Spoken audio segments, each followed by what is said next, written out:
Alors, j'ai lu un petit peu bon, tout ce que tu as déjà fait.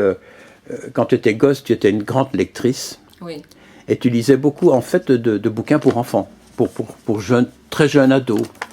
Le Club des Cinq. Ah oui, quand j'étais jeune, oui, oui, oui. Comme beaucoup de personnes, j'ai lu déjà La Bibliothèque Rose, La Voilà. Bibliothèque Verte, voilà. Oui, et puis tu aimais bien Emma Pils. Oui, c'est vrai. Chapeau melon et bottes Oui, de cuir. je m'identifiais à elle, oui, dans sa petite voiture de sport, Avec les bottes, ses pantalons en cuir. les pantalons en cuir. C'était quel âge ça t'avais Oh, je sais pas, une dizaine d'années, 12 ans, j'en sais rien. Voilà. Et alors, tu es devenue une enseignante. Oui, Tu enseignes quoi? En fait, à Verdun? à Verdun, oui, depuis 27 ans maintenant. Ouais. Et tu enseignes quoi? Alors la gestion administrative, à des bacs technologiques, donc de la seconde à la terminale. Voilà. Et alors, tu t'es mise à écrire assez tard, en fait. En 2004. Ouais, j'ai vu ça. Tu as participé à un concours? Voilà, j'avais toujours eu envie d'écrire, mais bon, le temps passait, je n'avais pas l'occasion. La famille et tout. Voilà, et puis un beau jour, j'ai ouvert mon journal, j'ai lu l'annonce d'un concours d'écriture, puis je me suis dit, allez, cette fois j'essaye. Et puis voilà, j'ai été retenue parmi 17 personnes pour le recueil collectif. C'est ça. C'était ma première expérience. Voilà. Et tu t'es dit, ah ben je sais écrire, je vais continuer. Voilà. Et puis CDL, on en disait du bien, donc je l'ai inscrit dans ma liste. Et c'est lui qui m'a retenue. Voilà. Et j'en suis très contente. Alors, il y a eu ce premier roman, il est à côté de toi d'ailleurs, Trop plein. Enfin, c'est même pas un roman, c'est un recueil de contes. De nouvelles, oui. De nouvelles. Bon, de nouvelles. Trop plein, pourquoi ce titre? Sous-entendu trop plein d'émotions, parce que c'est vrai que la plupart sont assez tristes, on va dire, ou assez difficiles, oui. Mais c'est-à-dire que moi, je n'ai pas tout lu. Il y a 10 contes, 10 nouvelles.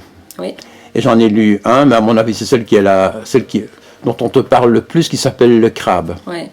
Et je te cache pas, je l'ai encore relu ce matin, j'ai vraiment la gorge nouée en le lisant. Ça raconte quoi? En fait, c'est le regard d'une petite fille sur le cancer. Et cette petite fille, c'est moi, en fait. Oui.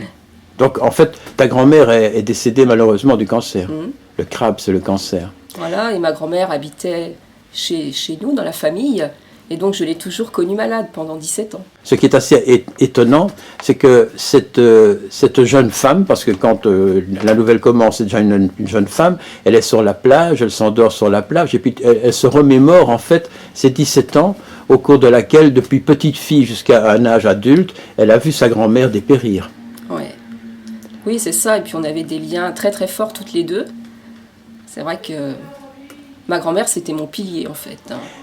Et puis c'est elle qui m'offrait les livres, c'est elle qui m'aidait dans mes devoirs scolaires. Elle a toujours été là. Et qui cousait tes blouses? Oui, oui, qui me faisait tous mes vêtements puisqu'elle était couturière. Voilà. Alors qu'elle aurait bien aimé être institutrice, et elle aurait pu d'ailleurs. Et puis alors, je ne sais pas pourquoi, enfin on peut quelque part le comprendre, mais pour un premier roman, tu obtiens un prix. Oui, à ma grande stupéfaction. C'est quoi le prix Victor Hugo? Alors c'est un prix qui est décerné par l'ADIL, l'Association de défense de l'illustration de la littérature lorraine. Donc c'est un prix régional, hein. Et là aussi, c'est dans le journal qu'il y avait l'annonce de pas ce concours, comment on peut dire. Oui. Et donc je me suis dit, tiens, je vais envoyer mon livre. Mais vraiment comme ça, en me disant, au moins, ils connaîtront mon existence. Et puis j'ai eu la surprise de recevoir un coup de téléphone qui me disait, c'est vous qui avez remporté le prix Victor Hugo. Oui, c'est quand même étonnant. Hein, Oui. Donc tu devais être très fier. Et tu as eu des articles dans la presse, Oui. etc. Et puis il y a eu une remise de prix officielle et tout ça, qui s'est faite où, à Nancy? À Villers-lès-Nancy, oui. C'est ça, dans un château.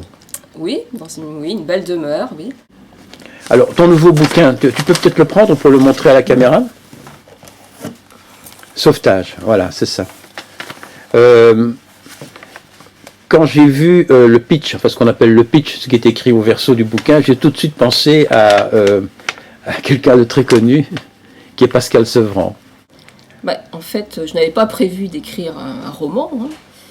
Et puis, donc je regardais l'émission de Laurent Ruquier, qui passait tous les soirs, hein, souvent je la regardais. Et donc, on annonce le décès de Pascal Sevran. Déjà, j'étais un peu surprise dans une émission de divertissement. Je trouvais que c'était un peu déplacé. Oui. Et puis quelques secondes après, on annonce que finalement, Pascal Sevran n'était pas mort. Donc une belle bourde médiatique. Et ça m'a vraiment choquée. Ah oui. Et quelques jours plus tard, donc j'ai commencé mon roman. Voilà. Et Sauvetage, c'est quoi alors? Alors là, il ne faut pas que j'en dise trop parce que... Non, mais le minimum. Alors Sauvetage parce qu'en fait, donc mon héros, c'est un écrivain dépressif depuis 1 an.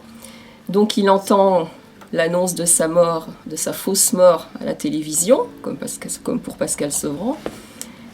Et là, au lieu d'être plus déprimé à cette annonce, en fait, c'est un électrochoc pour lui. Il a envie, au contraire, de se sortir maintenant de sa dépression et de se venger de cette fausse annonce. Voilà, donc il va partir se réfugier dans l'île d'Oléron, se cacher, et faire croire, en fait, qu'il s'est vraiment suicidé à la suite de cette fausse annonce. Ah voilà. Voilà, avec la complicité de sa maman. Et la suite, on ne la raconte pas. Il va rencontrer une belle inconnue en partant, en route pour l'île d'Oléron. Une blonde avec un nom germanique, un truc comme ça. Non, avec un nom espagnol, elle s'appelle Esperanza. Et donc, elle va bouleverser tous ses plans, en fait. Est-ce que c'est compliqué de passer de la nouvelle au roman? C'est quand même plus costaud un roman, non? Alors, ce qui est difficile, c'est que le roman, il faut vraiment s'y tenir. C'est-à-dire qu'on ne peut pas commencer, reprendre 15 jours après ou 1 mois après. Sinon, on a oublié ce qu'on avait mis au premier chapitre. On risque de se répéter. Donc là, oui, je dois dire que j'ai dû passer quand même 8-9 mois à vraiment l'écrire de façon régulière. 8-9 mois? Oui, je crois, à peu près, oui. Ouais. Et tu fais un plan? Non. Tu fonces? J'ai l'idée de départ, donc là, l'élément déclencheur, et puis après, les chapitres... tu découvres l'histoire en la développant. Voilà.